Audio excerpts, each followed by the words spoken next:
In the quiet caves of Mount Athos, where ancient prayers echo through the mountains, one monk changed Orthodox monasticism forever. Elder Joseph the Hesychast was not a famous bishop or a wealthy leader. He was a simple monk who lived in complete solitude, devoted only to God. But from his humble life, he built the most powerful monastic brotherhood, one that would spread across the world. At that time, the deep spiritual traditions of Orthodox monasticism were fading. Many did not accept Elder Joseph's strict way of life, and at first his brotherhood was almost prohibited. But despite the struggles, his teachings of unceasing prayer, discipline, and absolute faith created a spiritual revival that reached far beyond Mount Athos. How did one monk, living alone in the wilderness, inspire a movement that shaped modern Orthodox monasticism? Today we explore the life of Elder Joseph the Hesychast and uncover how his faith and dedication built a brotherhood that still shines across the world.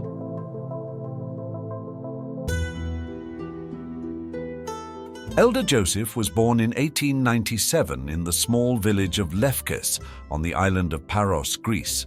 His birth name was Francis Cottis, and from a young age, he exhibited an unusual spiritual sensitivity. His family was poor, and when his father died, he was forced to leave school and work to support his mother and siblings. As a young man, he traveled to Athens, where he worked as a businessman. He was successful, but he felt a deep emptiness inside him, an unshakable longing for something greater than wealth or success. Then, one night, he had a dream that would change his life. In the dream, he stood before a great palace, clothed in white robes, while a voice declared, "From now on, you will serve here." He awoke in awe, realizing that his life no longer belonged to the world.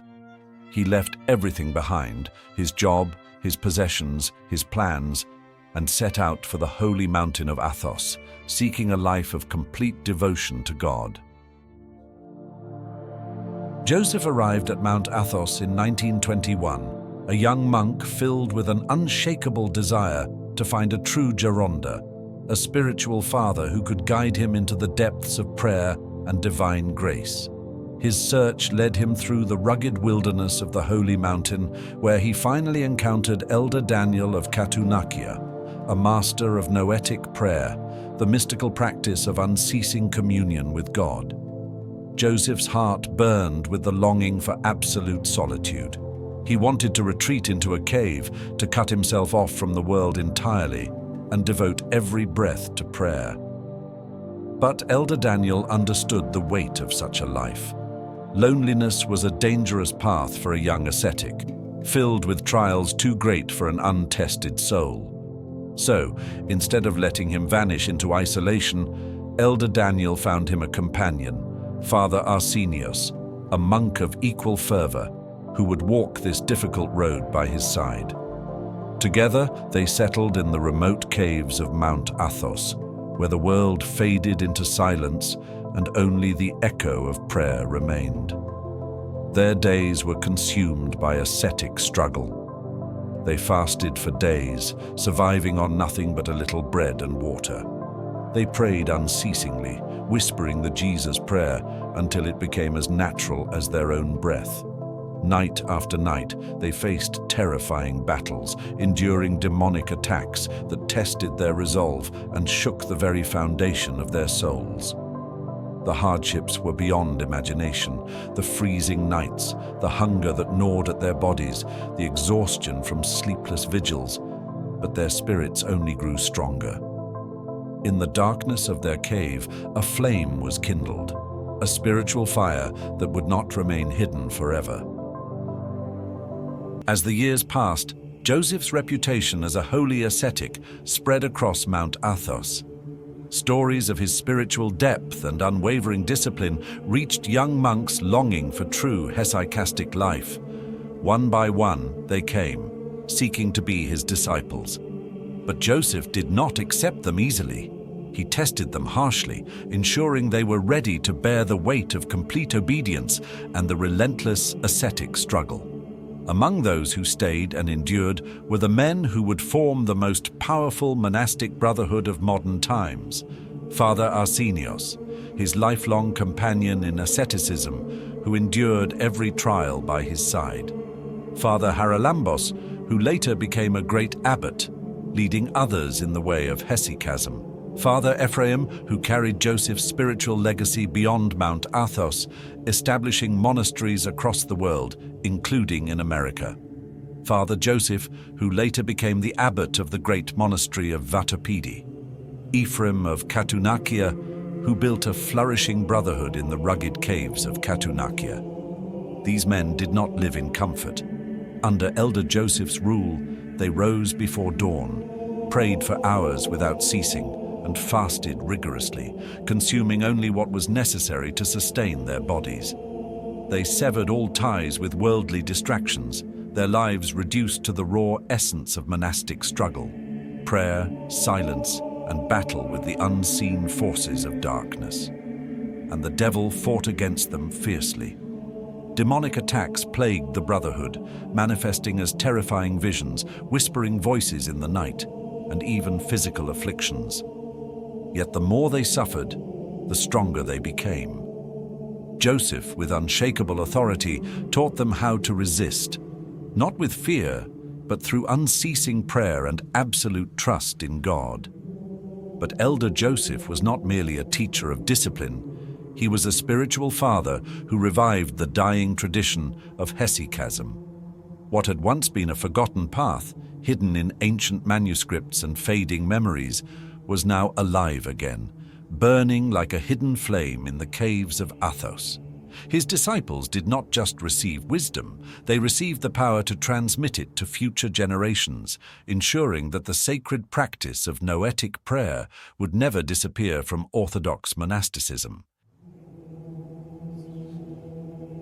Elder Joseph's life was not one of words, but of silent tears, tears that carried the weight of unceasing prayer and divine longing. From the moment he set foot on Mount Athos, his soul burned with the desire to see God, and that desire manifested through an endless stream of tears.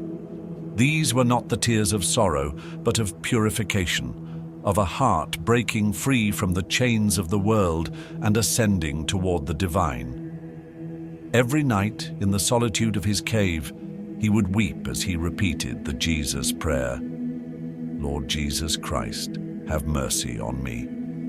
His whole being trembled as he felt the presence of the divine flood his soul, lifting him beyond the earthly realm. His disciples often found him in his cell, his face wet with tears, his eyes shining with an unearthly light. At times, he could barely speak, overwhelmed by the grace that filled him. It was through this deep prayer, soaked in weeping, that he reached the highest states of hesychastic spirituality, experiencing the divine light, the very presence of God. One night, as he stood alone in prayer, his soul was suddenly flooded with an indescribable brilliance. The walls of his cave disappeared, and he was engulfed in a vision of divine glory. In that moment, time ceased to exist, and he saw what few have seen, the uncreated light of God, the same light that shone on Mount Tabor during Christ's transfiguration.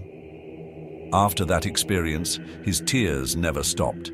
He wept for the sins of the world, for those who had not yet found God, for the monks under his guidance. He understood that his mission was not just to teach, but to suffer for others, to bear their spiritual struggles as his own, lifting them up in prayer. After decades of extreme asceticism, Elder Joseph's body began to weaken, but his spirit remained unshaken. He endured unbearable pains, yet never ceased his prayer. He knew that his time was near, but he had one final wish: to depart from this world on the feast of the Dormition of the Theotokos, the Virgin Mary, to whom he had dedicated his entire life. And in 1959, on the 15th of August, his prayer was answered. As the Athonite sky burned with the golden hues of sunset, Elder Joseph the Hesychast passed into eternity. His disciples found him peaceful, as if merely resting, his face reflecting the deep serenity of a man who had truly found God. Yet his story did not end there. With the blessing of their teacher, his disciples dispersed across the world, carrying the torch of hesychastic monasticism to lands far beyond Mount Athos. Like the apostles of Christ, they went forth to preach the truth and revive the Orthodox spirit. Today, Elder Joseph the Hesychast is venerated as one of the greatest ascetics of modern times.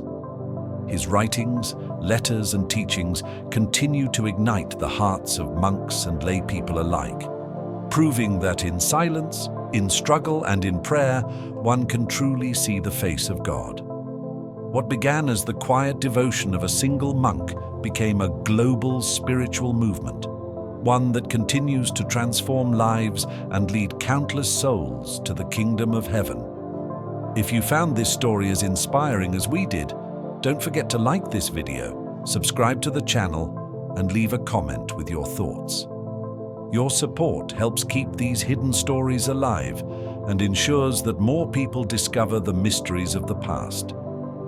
See you in the next video. Today, Elder Joseph the Hesychast is venerated as one of the greatest ascetics of modern times.